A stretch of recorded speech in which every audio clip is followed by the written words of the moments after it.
Bismillahirrahmanirrahim. Assalamualaikum warahmatullahi wabarakatuh. Kita bertemu lagi di perkuliahan semester 6 ini ya teman-teman. Walaupun masih kuliah online, ya jangan sampai walaupun online ini uh, hubungan pertemanan kita itu menjadi renggang. Walaupun online harus tetap erat ya hubungan pertemanan kita ya.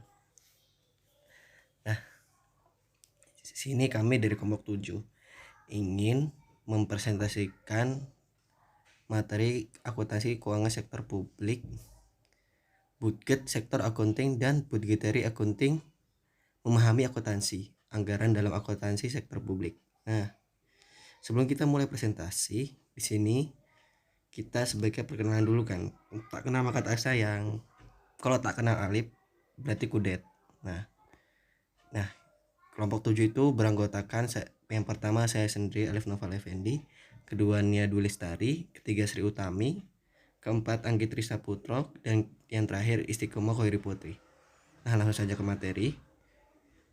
Situasi internasional atas penggunaan basis akrual. Nah, dalam akuntansi pemerintahan, salah satu reformasi yang dipilih oleh banyak negara adalah penerapan dasar akrual.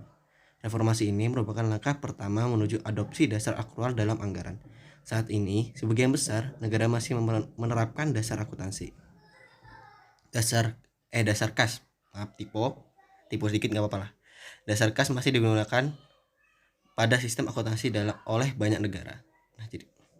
Nah, selanjutnya akan dilanjutkan oleh teman-teman saya. Gak mungkin saya sendiri kan presentasi ya. Bukan kelompok berarti. Oke, sekian. Pengelolaan dan keuangan negara atau daerah di Indonesia. Pengelolaan dan tanggung jawab keuangan negara ditinjau dari sisi keilmuan ekonomi dan manajemen disebut dengan manajemen keuangan publik atau public finance or public financial management berdasarkan literatur dengan public finance or public financial management. Masalah utama dalam pengelolaan keuangan negara mencakup masalah antara lain 1. Akuntansi, 2. Anggaran, 3. Pengendalian, 4. Audit. Keempat masalah tersebut jika dikelola dengan baik maka akan tercapai satu sistem pengelolaan keuangan yang lebih populer dengan lebih istilah pengelolaan keuangan publik atau negara atau pemerintah yang transparan dan akuntabel.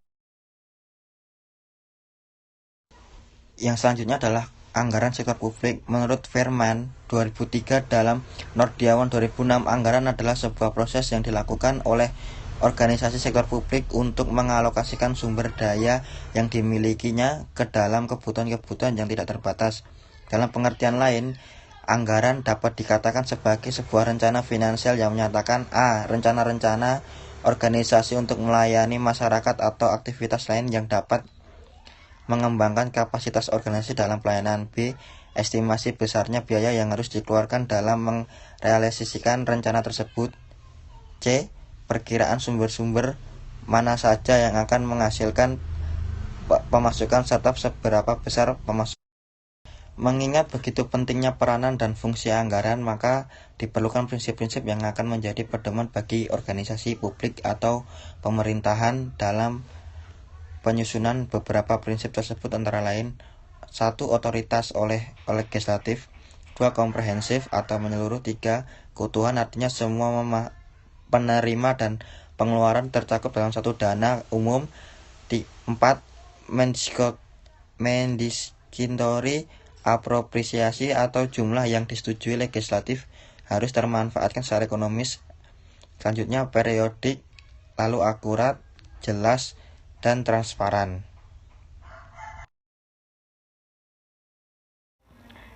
Materi berikutnya yaitu konsep anggaran sektor publik pemerintahan. Nah, anggaran merupakan pernyataan mengenai estimasi kinerja yang hendak dicapai selama periode waktu tertentu yang dinyatakan dalam ukuran finansial.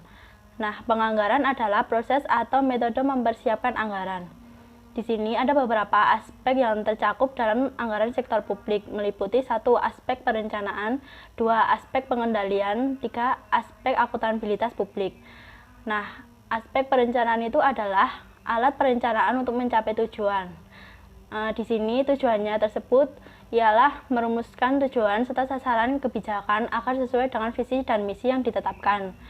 Terus merencanakan program dan tujuan untuk mencapai tujuan organisasi, serta merencanakan alternatif sumber pembiayaan, dan menentukan indikator kinerja dan tingkat pencapaian strategi.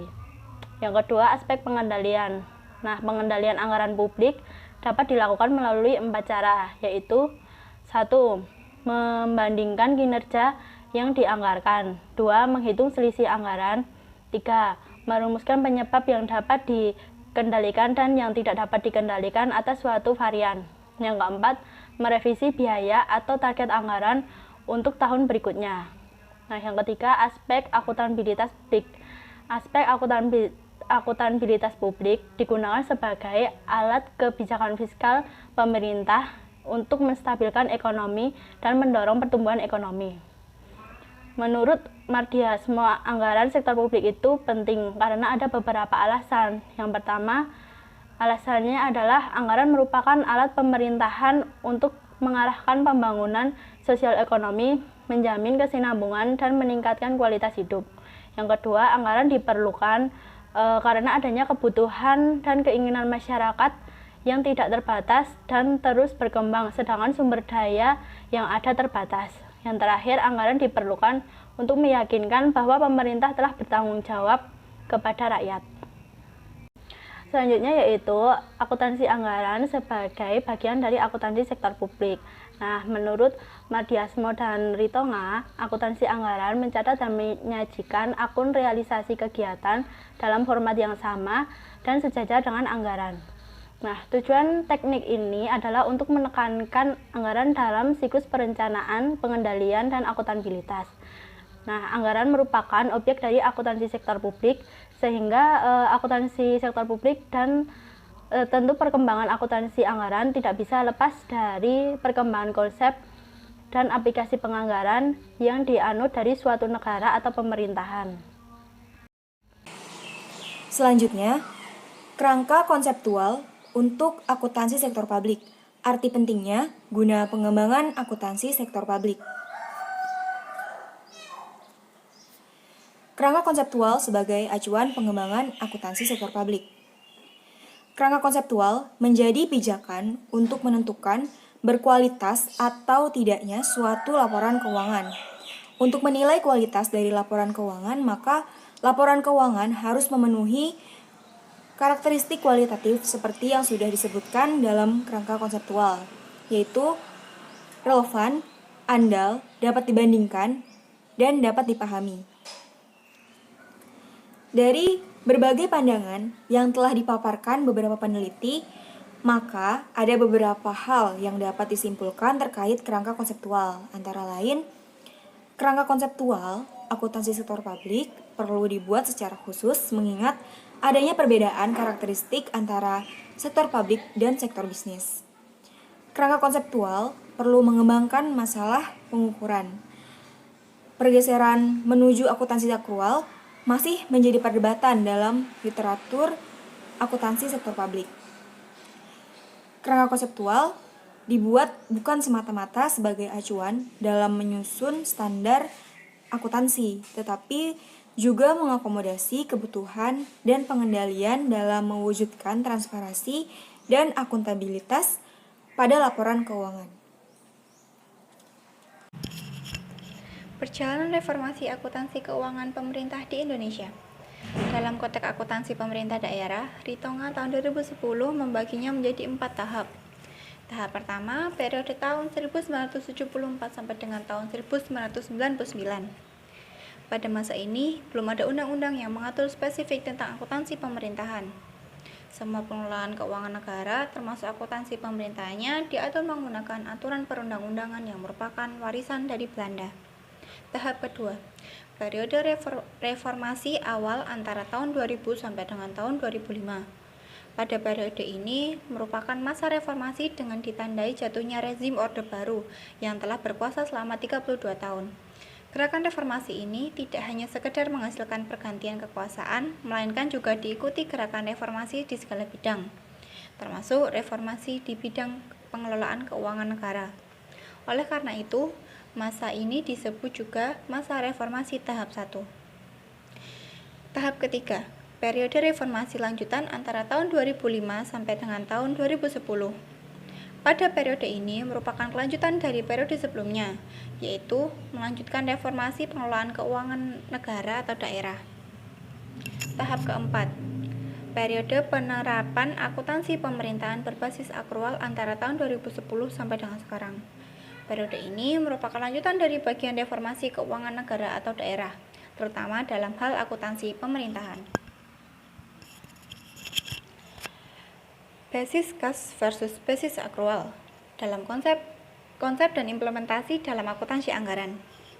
Yang menjadi kunci perbedaan antara sistem akuntansi kas dan akrual yang ditetapkan pada sektor publik yaitu sistem akuntansi kas adalah sistem pencatatan yang mencatat pendapatan dan beban di dalam terjadinya penerimaan dan pembayaran kas. Kemudian sedangkan sistem akuntansi akrual adalah sistem pencatatan yang mencatat pendapatan pada saat pendapatan tersebut diperoleh, kas yang diterima maupun tidak, dan beban dicatat pada saat beban tersebut terjadi, kas dibayarkan atau tidak. Kedua sistem akuntansi tersebut memiliki kelebihan dan kelemahan ketika diterapkan di sektor publik. Kelebihan dan kekurangan tersebut yaitu dari operasional, akuntansi kas relatif sederhana, sedangkan akuntansi akrual relatif rumit dan kompleks. Kemudian hubungan dengan sistem pendapatan dan anggaran tradisional. Akuntansi kas relatif kuat, sedangkan akuntansi akrual relatif lemah. Kemudian dari cakupan transaksi. Akuntansi kas mencatat transaksi yang menghasilkan pembayaran dan penerimaan kas, sedangkan akuntansi akrual mencatat transaksi non-kas yang diestimasi dengan baik. Kemudian waktu.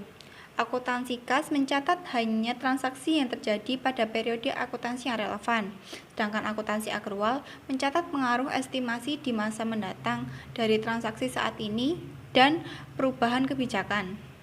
Audit dan pengendalian. Akuntansi kas relatif sederhana, sedangkan akuntansi akrual relatif harus dijalankan.